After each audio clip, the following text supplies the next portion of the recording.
So Battlefield 1's been going on for quite a while. Well, Battlefield 1 closed alpha, that is, and apparently on the 19th of July, that will be it. We'll have enough of St. Quentin Scar. We've played that enough. We've used the weapons. We've given our feedback, and that's pretty much it. It'll be a beta at some point in the autumn, or late summer, as they call it, around sort of September or something like that, and it's going to be an open beta for everybody else, and everybody gets to play it.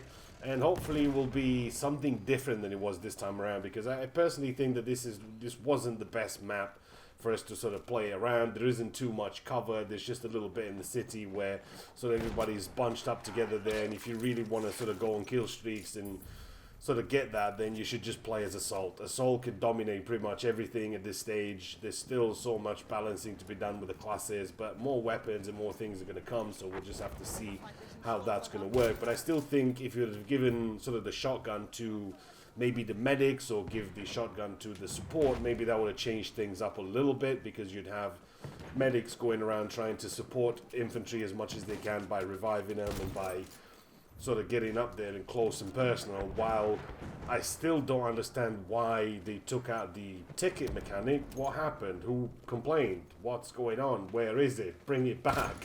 It's been good for 15 years. If it ain't broke, don't fucking fix it. That's kind of the way it is. Nothing and nobody ever complained about the ticket mechanic not being in there. That was a genuine strategy of the game, where you'd have to rush in and revive just to save yourself some tickets. So I don't understand why that's sort of not in. Maybe just because it's the alpha and they're still sort of testing stuff out, and maybe that's going to sort of make its way back in, because as it is, the sort of spawn system, it's a bit too fast, and everybody sort of clicks space really quick, and that's it. You don't really have a chance as a medic to go and revive somebody. And you won't really find that many around, because there's no... I mean, obviously you've got the points reward to get something, because you revive somebody and you'll get 100 points or whatever you'll get. But there's no incentive for you to keep going as a sort of strategy part of the game, because you don't have the ticket bleed mechanic anymore, so you don't really need that anymore. As for the classes, we all know that the Assault is pretty OP at this stage, so we sort of left over with Support and Medic. Now, the Medic could definitely benefit some better weapons, though DMRs are just simply not doing it for you in anything that's relevant to close quarters, and you're just going to get wrecked all the time. And that's kind of the same story for the Support class. There just needs to be something there for him to make him sort of count in the battle, not just have him come in and blasting the shit out of that weapon, not really doing enough damage, and not having the weapons to compete with the Assault class. For the Sniper class, a couple of issues here and there. The Flare, obviously everybody's complaining about that. Why do we only have one flare? Because we need to have more. He's not going to use it to help his team. Chances are, if he has one flare, he's not going to go ahead and shoot out an objective. He's going to keep it from himself, and whatever he's in a sort of bad situation, he's just going to use it from himself to try to get himself out of that jam. So I do think that in Bad Company 2, in Battlefield 3, then we had the thugs and we had the mines before.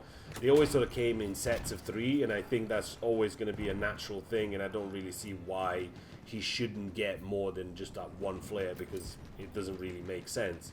And the other thing that I'd love to see a recon being able to do is being able to blow up vehicles, some sort of TNT or whatever the explosives were available back in those days. He should have something like that. If he's going to stay and protect that objective on top of that tower, or he proned out in a bush somewhere, if he's going to cap that objective, then there might be a tank next to him. He might be rolling up thinking, yeah, I'm in a good position, and the sniper could just easily creep up on him, stick a bit of dynamite on him or TNT or whatever, and he should be able to help out his team a little bit by proning that bush. So I think that's kind of what is really needed for the classes. And aiming, for me, I just found it really weird. It's going to take you some time to get used to it. It's just kind of strange that it was more rewarding for me to sort of hip fire than actually aim at people. I was getting more kills by hip firing rather than aiming, but we'll just have to see how that's going to play out. Now, we still have the other two classes to talk about, which is the tanker and the fighter pilot sort of class. I don't see them being relevant at all. They're only going to get a handful of weapons in the full game. I think it's like 6 weapons altogether. You're going to have that repair tool. You're going to have just a couple of things. You're not actual class, if that makes any sense. So I don't really see the point of that. What's going to end up happening, since you have no ticket mechanic now, you're going to have people sort of getting in, landing it close to his base, then changing class, then hopping in and using it as a taxi. You know, because that might be one of the reasons why they're not doing that anymore, because they want to stop people using it as a taxi. But what ends up happening a lot these days, and hopefully that'll be addressed as well, is I end up going on dogfights. As soon as I've got him disabled, he'll bail out, and then that's it. You'll get, if he's disabled, you'll get 100 points because you've disabled him. But if he gets to like 4, 5, 6, 10% and still bails, you don't actually get any points for that. As for repairing in mid-flight or anything like that, god damn, that needs to, something's got to happen with that, because there's nothing more fucking boring than sitting in the sky and just sort of leaning to one side and gliding down while you wait 10 seconds to repair one bit of your plane. Now, I actually did a bit of math on this, and I played, I think it was like a 15-20 minute match or something like that, and I repaired something like 3 times to get it back to 100%, and it was like about sort of 10 seconds each repair. Now if that makes 30 seconds and I've repaired 10 times, that's 300 seconds, which is like 5 minutes. Now if I played the 20-minute match and I spent 5 minutes just gliding down and falling sort of to my death so I can repair that, that's going to be boring as fuck.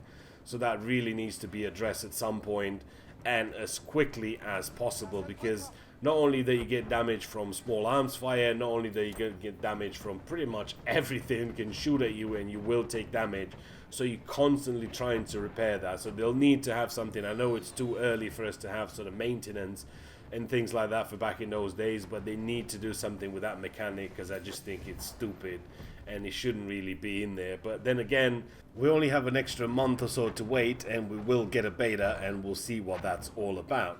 Now, I did enjoy flying, and I enjoyed tanking more than I enjoyed actual infantry play. So for me, possibly, if it sort of continues on the same path, then possibly I'll be choosing sort of the way that I've always done in every Battlefield game. I've always specialized onto something. So in Bad Company 2, I was a sniper. In Battlefield 3, I loved the assault class. In Battlefield 4, I used to play a lot in the Little Bird. I always sort of specialized onto something. So I can't really put my finger on it just yet. I did enjoy it. I did have some fun. There is a lot of issues to be sorted out, and I think that's going to come with more weapons and more balancing and more tweaks. But we have to see what's going to happen in the open beta. So that's it for me for today. Hopefully you enjoyed it. Go ahead and leave me a comment, some of the things you like, some of the things you don't, and I will see you in the next one.